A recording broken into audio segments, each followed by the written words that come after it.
Donc, il y a 4 éléments de discussion. Premier élément, vu que je suis la première présentation, je vais vous faire un rappel. Je pense que tout le monde sait c'est quoi le LIDAR. Mais pour ceux qui ne le savent pas, je vais faire un bref rappel là, de la technologie. Je vais aussi ensuite faire un contexte de 2012 à 2016. Vous vous rappelez tantôt là, le chemin de croix, là, donc un rappel sur comment c'était à cette époque-là, puis comment dans le fond, puis le plan d'action ensuite 2016-2022. Ensuite, mais c'est comme je vous disais, Sébastien Lacroix va enchaîner avec les retombées du secteur au niveau de la foresterie, puis de la retombée d'autres secteurs également.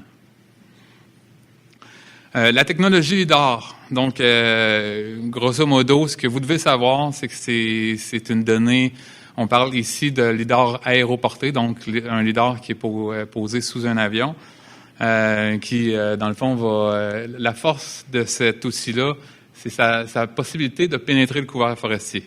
Si, dans le fond, le signal était réfléchi sur le couvert forestier, il y aurait beaucoup moins d'intérêt. L'intérêt de cette technologie-là, c'est qu'elle pénètre le couvert, qui est capable de générer des millions et des millions de points. Là. Tantôt, quand je vous parlais de nuages de points, un nuage de points, c'est de ça que ça a l'air. Donc, c'est des données brutes, là, des données point LAS. Ça, ce nuage de points-là, avec des outils spécialisés, on est capable de classifier ce nuage de points-là. Ce qu'on voit ici, c'est une classe de végétation puis une classe de sol. Donc, souvent, la classe de végétation est associée au premier retour et le dernier retour va être associé au sol. Donc, tout l'intérêt, puis ça, je le note, l'intérêt puis la difficulté, tantôt, je vous parlais de la complexité de la donnée, c'est la capacité, là, dans le fond, de générer ces produits-là. Donc, on est capable, à partir du nuage de points, de générer donc des modèles numériques de terrain. Donc, tous les points au sol nous permettent de générer un modèle numérique de terrain. Ce modèle numérique de terrain-là, c'est lui qui offre les plus grandes opportunités, les plus grands bénéfices et à la foresterie et à autres. Puis souvent, ce que je vais dire aussi, ce qu'on disait aussi comme argument, c'est que c'est un investissement, juste pour le modèle numérique de terrain, c'est un investissement qui s'amortit sur 35 000 ans. Là. Dans le fond, ce que je disais, c'est que c'est jusqu'à la prochaine glaciation qu'on peut amortir cet investissement-là. Puis même ce que je rajoutais souvent, c'est qu'avec le réchauffement climatique, on va gagner encore probablement 5 à 10 000 ans. Là. Donc, on est capable d'amortir ça sur plusieurs années. À suite de ça, on est capable de générer avec les premiers retours le modèle numérique de surface. Donc, grosso modo, par exemple, ici, le sol, il sera à 300 mètres. Le dessus des arbres est à 320 mètres. Donc, on est capable d'associer, quand on est capable de faire le MNT moins le MNS, donc on est capable d'avoir un modèle de hauteur de canopée qu'on voit ici dans le haut, qui nous donne les hauteurs de chacune des tiges. Ici, dans la présentation, je mets aussi la photographie aérienne traditionnelle parce que souvent, ce que je veux passer comme message ici, c'est qu'on doit utiliser ça avec d'autres outils de LIDAR. Là. Donc, souvent, la photographie aérienne reste nécessaire pour avoir différents contextes. Là, par exemple, je donne l'exemple d'une plaine marécageuse. La photo va nous le donner, le LIDAR, il nous donne que c'est une plaine, mais pour spécifier si c'est marécageux ou non, mais la photographie reste importante. Les forces du LIDAR en foresterie, comme je vous disais, l'élément principal, c'est d'être capable d'avoir une vision de la topographie sans le couvert forestier. Donc, ce que ça donne, là, c'est comme si on passait un rasoir sur l'ensemble de la végétation, de la forêt, puis on est capable d'avoir une information du dessous du couvert. D'où l'intérêt, par exemple, d'avoir cette information-là aussi dans le feuillu, parce que dans le feuillu, là, il n'y a aucune possibilité de voir les falaises, les matériels de construction de route, l'hydrographie. Donc, c'est ces éléments-là qu'on peut ressortir du modèle numérique de terrain. Donc, on le voit ici, on a une photographie aérienne. Avec la photographie aérienne, avec des outils experts comme des outils de vision 3D, on est capable de faire beaucoup de choses. Mais la canopée au sol nous donne beaucoup plus d'informations. En foresterie, ça va être beaucoup ce qu'on appelle des cassés, là, des petites falaises comme on voit ici. Le matériel meuble pour la construction de chemin, on va être capable de le détailler assez facilement. Où est-ce qu'il n'y a pas de matériel aussi pour la construction? C'est des éléments qu'on peut aller rechercher. On va le voir de toute manière, beaucoup d'exemples concrets là, dans les sections là, au niveau des retombées opérationnelles. Ben, suite à ça, ici, je vous montre un exemple. Là, ici, on est au parc de la Mauricie. Là, Charles René, je l'ai rencontré ce matin là, du parc national de la Mauricie. Il peut reconnaître le secteur. On est dans le parc de la Mauricie. Puis juste un exemple concret pour vous donner ces retombées-là. Quand on a présenté, dans le fond, le Parc national de la Mauricie avait participé financièrement au projet de la Mauricie. Puis quand on est venu leur faire le transfert d'expertise, la présentation, bien, ils ont découvert avec cette donnée-là, bien, dans le fond, des structures, là, ici, là, ce qu'on voit dans l'encadré rouge. Ici, c'est dans le fond, c'est des structures là, de flottage de bois. Ce qu'on voit les lignes ici là, parallèles. Donc, c'est des flottages de bois. À l'époque, dans le début du siècle, là, il y avait du flottage de bois jusqu'à les années 1940. Il y avait du flottage de bois sur les lacs en Mauricie et même dans le sud de la province. Donc, ce que les gens faisaient des petits barrages. Dans le fond, ils coupaient le bois aux alentours du lac. Après ça, ils mettaient de la dynamite dans le barrage. Puis après ça, ben, le lac s'écoulait jusqu'à l'usine. Dans ce cas-ci, c'est à Trois-Rivières, là, à l'embouchure de l'affluent principal. Donc, c'est ça qu'on voit ici, les barrages de flottage de bois. Ça, ils étaient effectivement excessivement contents de découvrir ces éléments-là. Puis l'autre élément, c'est des anciens chemins forestiers. Donc, c'est des chemins qui étaient complètement disparus, là, qui étaient impossibles de voir avec la photo aérienne. C'est des exemples concrets là, de la précision de la topographie qu'on peut ressortir de ces données-là. L'autre élément, la hauteur du couvert forestier. Encore là, avec des experts en photo-interprétation, on peut aller chercher différents éléments. Mais ce qui est à noter ici, c'est vraiment au niveau dans le fond, cette donnée-là, au niveau convivial, là, ça permet quand même de façon assez simple, juste avec une symbologie simple, d'être capable d'aller chercher là, les hauteurs de peuplement. Là. Donc, on voit ici en bleu et en rouge, là, c'est des pins blancs, des peuplements d'une trentaine de mètres. On est capable de cibler des peuplements moins hauts là, qui sont de couleur rose. Associé à ces hauteurs-là, on est capable de trouver, dans le fond, on va le voir avec des exemples concrets. Là. J'allais dire assez facilement, c'est pas facile, mais dans le fond, on est capable de bâtir des modèles pour générer des volumes de bois, des diamètres cubes, de la structure forestière aussi avec ces données-là. Donc, au niveau du contexte là, de 2012 à aujourd'hui, il y avait différentes acquisitions. Dans le fond, les premières acquisitions au Québec, là, de façon assez cohérente, là, ont été réalisées en 2007. Depuis 2011, au niveau du secteur des opérations régionales, même le ministère des Transports a fait davantage d'acquisitions. Puis depuis, il y a un accroissement exponentiel que je vais vous montrer. Par contre, à cette époque-là, les besoins et les solutions étaient dispersés, puis il y avait beaucoup de solutions clés en main. Là. Dans le fond, il y avait des régions qui prenaient du 8 points, d'autres prenaient du 1 point, d'autres du 2 points sans feuilles, d'autres 4 points avec feuilles. Puis il n'y avait pas nécessairement de concertation. Donc c'est ça, il y avait des acquisitions qui n'étaient pas nécessairement concertées. Le ministère des Forêts, Faune et Parcs a pris leadership depuis 2012. À partir de là, on a fait des grandes acquisitions qui le prix à payer de ça, c'était qu'il fallait regrouper les gens autour d'une table et dire, OK, on se lance en partenariat. Mais le fait de faire des grandes acquisitions comme ça a fait réduire les coûts de 75 %. Il faut comprendre que pour un prestataire de service qui fait ces acquisitions-là, faire 35 000 km² puis avoir de l'ouvrage pour la prochaine année, il va charger moins cher que des petits blocs là, qu'il va avoir à faire en quelques semaines ou en quelques mois.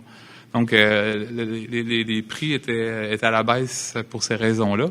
On a fait aussi des acquisitions d'expertise. On a travaillé fort. On s'est assis avec différents groupes, des groupes de recherche, des industriels forestiers, des gens des autres provinces également. Ça nous a permis de produire des produits dérivés qui étaient facilement conviviaux, qui étaient facilement accessibles. Ça a été vraiment un succès d'utilisation. Ça a vraiment changé la donne. Là. Entre fournir le nuage de points puis fournir des produits dérivés comme Marc-Olivier Lemonde va présenter tout à l'heure, c'était toute la différence du monde. Puis il y a eu des transferts d'expertise aussi. Tantôt, je vous parlais de changement en foresterie, que la foresterie, c'est un monde quand même assez conservateur. Ben, ça prend quand même de la gestion du changement, puis ça, c'est ce qu'on a fait puis qu'on va continuer à faire. Donc, il y a eu un arrimage avec les acteurs gouvernementaux et privés. Donc, tantôt, les défis de coopération, là, on les a surmontés. On a réussi à aller chercher plusieurs groupes ensemble, puis dans le fond, ça nous a permis de monter une analyse des retombées. Donc, on a fait l'analyse des retombées avec, dans le fond, c'était principalement Sébastien Lacroix, moi, Simon Vézo, je pense qu'il est ici dans la salle. Puis après ça, ben, une foule d'acteurs là, que Sébastien va présenter tantôt. Au niveau des acquisitions, donc, on a fait en 2013 12 000 km², 15 000 en 2014, 50 000 en 2015, puis 2016, on vise 70 000 km². On s'entend que 70 000, c'est beaucoup de territoire. On pense que c'est pas mal le plafond là, de capacité au niveau des prestataires de services.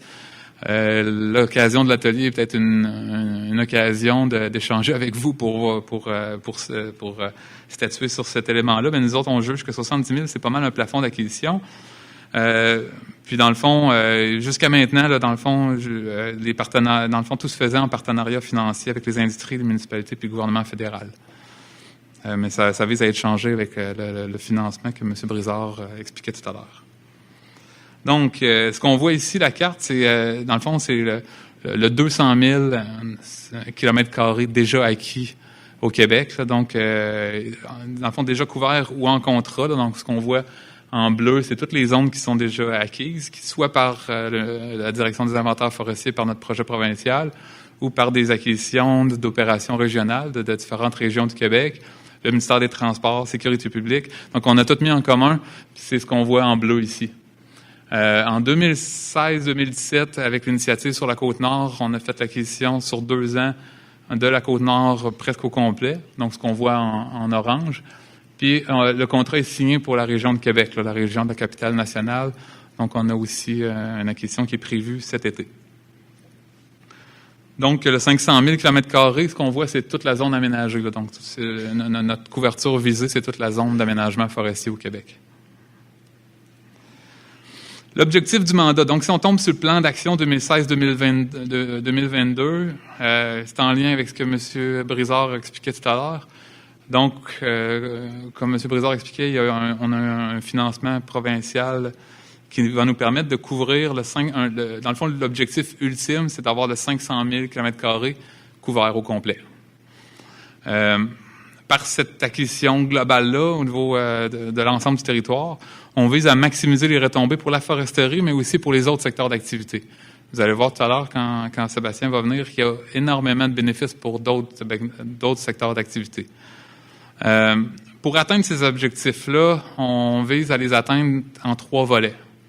Le premier volet, c'est un volet d'acquisition. Il va y avoir un volet de développement de produits dérivés, puis un volet aussi de transfert d'expertise. Premier volet, un volet acquisition. Comme je vous disais, on vise à faire 70 000 km² par an jusqu'en 2021-2022.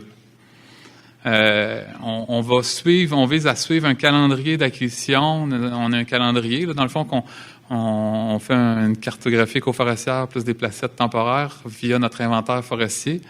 On vise à suivre dans le fond, le calendrier. Là. Dans le fond, on vise à suivre l'avancement de ce calendrier-là. Donc, on vise à le faire région par région. Pourquoi le 80%? C'est que, dans le fond, je prévoyais des questions de certaines régions, de dire, ouais, mais là, nous autres, on a besoin l'an prochain de certaines données. Mais ce qu'on laisse, dans le 70 000 km², on laisse un 20% qui va être décroissant au fur et à mesure que le grand calendrier va s'avancer. Vous allez comprendre tantôt, je vais vous montrer un exemple visuel. Donc, on laisse la possibilité d'avoir des acquisitions plus sporadiques, dans le fond, de façon annuelle pour permettre là, de remplir les besoins urgents. Donc, il y a un arrimage avec tous les autres besoins régionaux, les besoins du ministère des Transports, pour être capable de ne pas non plus surcharger les prestataires de services. Donc, on est toujours dans une approche de coopération puis de cohérence et d'arrimage. Ce qu'on vise par contre à faire, c'est que et le 80% et le 20% des acquisitions, étant donné qu'on veut que ça soit cohérent puis que ça soit intégrable quand on va passer sur notre calendrier. Donc, en somme, c'est quand on veut repasser, on ne veut pas refaire par-dessus les acquisitions qui sont faites. Donc, on vise à définir des paramètres d'acquisition standards pour l'ensemble des acquisitions. Et donc, je vais vous présenter le calendrier. Donc, voici le calendrier qui est prévu pour le 80%. Donc, région par région, suivant la séquence du calendrier d'inventaire écoforestier. Donc, ce que vous voyez, vous rappelez tout ce qui est en bleu, c'est déjà acquis. Ici, c'est 2016-2017. Québec, 2016. Donc, on vise à faire en 2016 et 2017. Donc, 2016, une petite portion de l'Abitibi, probablement dans le Témiscamingue. puis le reste de l'Abitibi-Témiscamingue en 2017. Ensuite, 2018, ce qui est visé, c'est la région de Montréal et Mauricie-Bois-Franc. 2019, le Saguenay-Lac-Saint-Jean. Puis dans le fond, c'est rentré dans le nord du Québec. 2020, le nord du Québec. 2021, Bas-Saint-Laurent, Gaspésie, l'île de la Madeleine. Donc, c'est le calendrier qui est visé. Puis c'est comme je vous disais, notre but, c'est d'être capable de suivre notre inventaire écoforestier pour être capable d'intégrer ça en cartographie, mais aussi pour optimiser le calcul des volumes. Donc, quand je vous parlais tantôt du 20 %, c'est ça que concrètement que ça va avoir l'air en 2016. En 2017, il va peut-être avoir d'autres acquisitions. Puis au fur et à mesure, comme en 2018, il y aura presque plus d'acquisitions régionales, étant donné qu'on va avoir fait, en 2018 et 2019, on va avoir fait les grandes parties des régions qui font des acquisitions là, au niveau des opérations régionales. Ensuite, il y a un volet de développement de produits, ce qu'on appelle des produits dérivés. On en a 3 ici. Donc, il y a des produits dérivés de base. Donc, ce que je montrais tout à l'heure. Donc, le modèle de hauteur de canopée, la hauteur des arbres. Le modèle numérique de terrain, donc, qui est l'altitude au sol. Le modèle de relief ombré, je vous en montrais un exemple de relief ombré. Donc, c'est une vision 3D qui permet d'interpréter la donnée. Puis les pentes. Donc, ça, c'est les 3 produits dérivés de base, ce qu'on voit ici. Les 4 produits dérivés de base. Ensuite, il y a des produits dérivés d'opérabilité. Donc, ça, c'est des produits qui sont en développement, qui vont être produits à l'interne et donnés à contrat. Donc, on parle de couches. Dans le fond, Marc-Olivier va le mentionner plus en détail tout à l'heure, mais c'est des couches là, pour soutenir les opérations forestières. Puis ensuite, des produits dérivés dendrométriques. Dave Munger aussi va en parler ce matin. Donc, c'est aussi en développement. Il y a Dave Munger et peut-être Martin Riopel aussi demain en avant-midi qui va présenter aussi les modèles statistiques qui appuient cette démarche-là. Donc, on est en phase finale de développement. Il y a des projets pilotes avec différentes régions pour valider ces produits-là, mais c'est en phase finale de développement. Au niveau de la diffusion maintenant, c'est sûrement ce que vous attendiez. Au niveau des produits dérivés de base, ce qu'on a comme intention, c'est de mettre ça en données ouvertes sur une plateforme web. Ce qu'on veut, c'est à l'été 2016. Bien que, dans le fond, on reste prudent sur la finalisation de tout ça, mais ce que je peux vous dire à l'heure actuelle, c'est l'intention qu'on a d'amener ça sur une plateforme web pour les produits dérivés de base. Les produits dérivés d'opérabilité maintenant, on a aussi une intention de données ouvertes. C'est sûr que c'est des produits qui sont visés pour des clientèles spécialisées, principalement l'industrie forestière. Mais dans le fond, c'est ça, les modalités de diffusion restent à venir là, parce qu'on est en phase, les premières phases de développement à l'heure actuelle. Les produits dérivés dendrométriques aussi, on a une intention de données ouvertes, mais encore les modalités de diffusion restent à définir. Le dernier volet, c'est un volet de transfert d'expertise. Donc, on vise la rédaction de guides d'utilisation, d'interprétation, par exemple, des modèles numériques de terrain, de relief ombré. Il va y avoir des déplacements dans les régions couvertes. Donc, ce qu'on a fait jusqu'à maintenant, c'est qu'à chaque fois qu'une région est couverte, on fait des déplacements. On n'envoie pas juste le nuage de points, là, on se déplace avec la donnée, puis on montre comment l'utiliser. Il y a souvent des sorties terrain qui sont réalisées pour inciter les gens à l'utiliser. Il y a des formations aussi qui sont faites par le fait même, qui vont se continuer. Puis on continue la recherche et développement. D'ailleurs, cet atelier-là est un bel outil pour travailler dans ce sens-là. Les suites maintenant, dans le fond, il nous reste à intégrer ça pour répondre à la question de Benoît tout à l'heure. C'est d'intégrer ça en inventaire écoforestier. Je vous invite à aller voir le kiosque qu'on a en bas des escaliers. On détaille là, comment on va faire pour préciser l'intégration dans des attributs forestiers, hauteur, densité, structure, dans la carte écoforestière. Les variables écologiques, comment qu'on vise à les améliorer aussi. Une amélioration des variables dendrométriques aussi au niveau des calculs de volume par peuplement. Puis on reste en consultation continue avec les clientèles, donc on est une approche ouverte, là, donc on est très ouvert à avoir des feedbacks, soit de l'industrie, soit d'autres milieux, pour permettre d'optimiser nos paramètres d'acquisition, par exemple, puis optimiser les développements de produits dérivés. Je laisse maintenant la parole à Sébastien Lacroix, là, donc ingénieur forestier au bureau de mise en marché des bois.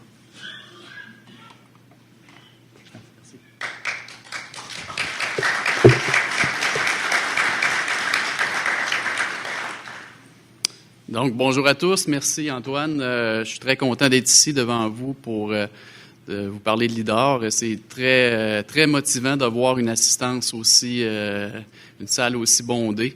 On a travaillé sur plusieurs choses durant les 2-3 dernières années, puis de présenter ça, c'est très motivant pour nous. Écoutez, avant de laisser la parole aux gens qui travaillent vraiment avec la donnée, aux industriels, aux gens qui sont dans la technique, on voulait faire un point sur les retombées, sans rentrer dans le détail fin. On voulait introduire là, les retombées qui sont là. Vous vous demandez peut-être pourquoi un gars du bureau de mise en marché vient vous parler de Lidar. Qu'est-ce qu'on peut bien vous dire sur le Lidar? On vend du bois. Mais effectivement, on utilise le Lidar pour mettre en vente plusieurs secteurs, plusieurs chantiers. On a des commentaires très positifs de nos gens qui utilisent ça sur le terrain. On sauve des coûts d'inventaire, on a une précision accrue. Mais c'est pas ça que je viens vous parler aujourd'hui. Je viens vous parler d'autres choses, non pas des ventes. À l'intérieur du bureau de mise en marché, on a la direction des évaluations économiques et des opérations financières. Ça fait quoi cette bébite-là? Tous les projets les investissements gouvernementaux en foresterie. On donne un coup de main aux équipes qui, comme les inventaires, là, qui pour pousser des projets, évaluer des projets à la rentabilité. Donc, vous vous doutez bien, en voyant les résultats dans le budget provincial, que celui-là, il a sorti positif, et même très positif. Donc, on l'a poussé jusqu'au bout, et avec grande conviction. Donc, c'est pour ça que je suis là. Avant de rentrer dans les retombées, juste parler de l'information forestière. Pourquoi tant d'énergie s'est mis sur l'information forestière? L'information, dans n'importe quel secteur d'activité, c'est ça qui peut faire la différence. Hein. Là, ici, aujourd'hui, on parle de forêt, mais que ça soit un autre domaine, l'information forestière, l'information est la base. C'est ça qui fait la différence entre des fois rester en vie ou fermer. Le secteur forestier, on est particulièrement sensible. On travaille en forêt. On a des forêts hétérogènes, des conditions, des milieux, des conditions de terrain très différents. Donc, on est sensible à la qualité de l'information. Depuis des années, que ce soit l'industrie, les gouvernements, tant fédéral que provincial, les centres de recherche, les universités, travaillent à améliorer l'information. C'est pour ceux, on n'a pas besoin d'aller trop loin. On a des gens encore dans l'industrie avec qui on parle, qui nous disent quand j'ai commencé de l'information, écoutez, on rentrait dans le bois puis on voyait après coup ce qu'il y avait une fois récolté. Puis ces gens-là ont vécu tout qu'un changement. L'information a évolué grandement. Puis on est rendu aujourd'hui avec des produits Lidar et ça va même, on n'en parlera pas aujourd'hui, mais on est même rendu à aller chercher l'information, les caractéristiques internes des tiges dans certains projets. Donc, pourquoi on est là? Pourquoi tant d'efforts et d'argent sont investis pour obtenir une information de qualité? M. Brizard a un peu vendu la mèche, mais c'est pas un secret pour personne. Écoutez, la chaîne de valeur forestière, l'information, la première information de base là, qui est à la base d'un paquet de décisions, c'est l'inventaire forestier. Et cette information-là a un impact en bout de ligne sur plusieurs décisions, plusieurs coûts, et sur les coûts et la valeur des produits. Donc, c'est pas un secret. Puis j'aurais pu vous prendre un autre secteur d'activité, puis ça aurait été vrai aussi. Donc, une information erronée ou imprécise peut amener des impacts significatifs sur la performance des approvisionnements. Puis ça rejoint le discours de M. Brizard là-dessus. Donc, maintenant qu'on sait pourquoi on travaille constamment à améliorer l'information, je prends du temps pour vous parler de l'approche qui a été prise, OK, pour aller chercher un financement aussi important et permettre l'acquisition provinciale. Donc, en 2013, il y a une étude qui a été mise en place avec un paquet de collaborateurs. On ne peut pas tous les nommer aujourd'hui, plusieurs groupes du ministère et de d'autres ministères, donc qui ont été mis à contribution. C'est une étude qui a duré 2 ans. C'est assez long pour une étude. 7 ministères impliqués. L'objectif était simple et connu de tous en début de projet, démontrer les bénéfices globaux d'un projet d'acquisition provinciale. Donc, je vous saute toute la démarche et la méthodologie, tout ça. J'y vais directement sur les conclusions. Si ça vous intéresse, toute la démarche, bien, le rapport est disponible. C'est de l'information là, qui est disponible à tous. La conclusion, au moment de l'étude, plusieurs ministères procédaient à l'acquisition de données LIDAR et utilisaient l'information dans leurs activités courantes. Okay? Il n'y a pas juste le ministère des Forêts qui utilisait cette information-là. Un paquet d'autres ministères, et vous allez voir la liste. Les gains individuels des ministères ne compensent pas ou ne compensaient pas les coûts d'acquisition du LIDAR. Les gens étaient beaucoup en petites acquisitions, donc coûts élevés, et chacun des bénéfices individuels de chacun des ministères ne permettait pas de couvrir l'ensemble des coûts. Et lorsqu'on regroupe les gains de tout le monde et lorsqu'on fait une acquisition sur une taille raisonnable, on est capable de diminuer les coûts et les bénéfices sont au rendez-vous. Donc, on présente des chiffres ici en kilomètres carrés. Là, écoutez, en kilomètres carrés, c'est assez flou, là, mais l'important, c'est de voir que les bénéfices dépassent les gains. Et il y avait aussi un volet que je vais parler à la prochaine acétate, l'industrie forestière. Il y a un impact sur les activités. On ne fait pas ça juste pour les ministères, là. Donc, l'impact pour les ministères, ici, c'est les principaux ministères là, qui ont été sondés. C'est sûr, les communications étaient plus larges que ça, là, mais il y en a qui n'avaient pas de gain ou qui n'utilisaient pas à ce moment-ci l'information LIDAR. Ce qu'il faut retenir, il y a plusieurs ministères qui l'utilisent, sécurité publique, énergie, ressources naturelles, les mines, agriculture, mais le gain principal au moment de l'étude, c'est au niveau des forêts.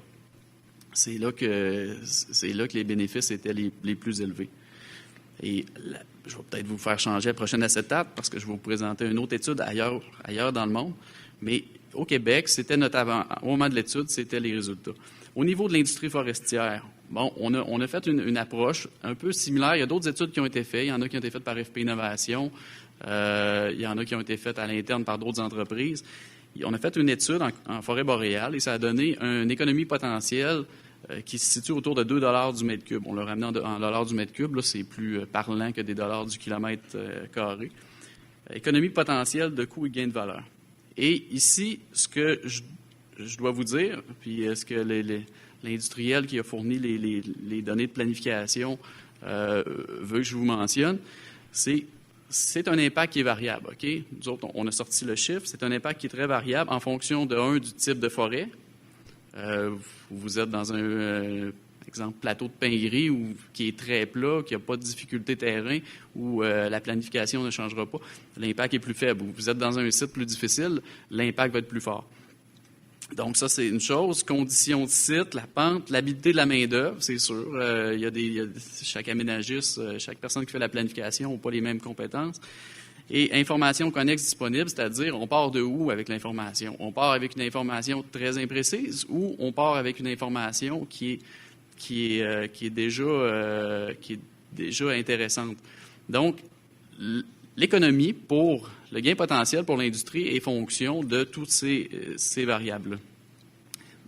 L'important, c'est pas qu'aujourd'hui vous partiez avec 2 $ du mètre cube, puis yes, l'année prochaine, ça va être ça de moins sur mon budget. C'est de comprendre qu'il y a une économie potentielle. Puis vous allez voir au cours de la présentation ce que les industriels font, ce que le ministère met comme produit disponible. Et vous allez voir, vous allez être en mesure de dire, regarde, pour moi, je pense que je vais avoir tel ou tel gain. J'ouvre un petit peu, on sort un petit peu du modèle, on sort un petit peu de la foresterie, on sort du Québec, on s'en va aux États-Unis. Une étude similaire, mais de beaucoup plus grande envergure, a été réalisée. Cette étude-là, juste pour la placer, là, est disponible sur Internet. Là, je ne veux pas rentrer trop dans le détail. 34 agences fédérales et 50 États ont participé à l'étude. Le secteur forestier arrive au 10e rang des gains sur 27 secteurs d'activité. C'est pas négligeable. Le secteur forestier a des gains intéressants, mais pour eux, il y a 9 autres secteurs d'activité qui viennent avant où ils ont des gains notables pour les activités là, je vais vous bouleverser un petit peu, là, juste ça va faire bouger les gens un peu sur leur chaise. Les gains potentiels qui ont été chiffrés dans cette étude-là se chiffrent à la hauteur de 13 milliards annuellement en dollars américains par année. Eux autres, c'est les conclusions de l'étude. C'est une étude commandée pour le gouvernement américain. Donc, je voulais juste ouvrir la porte. On retourne au secteur forestier qui nous intéresse. Couverture LIDAR apportera, on pense que la couverture LIDAR, ce qui est proposé aujourd'hui, va apporter des changements significatifs aux façons de faire en foresterie.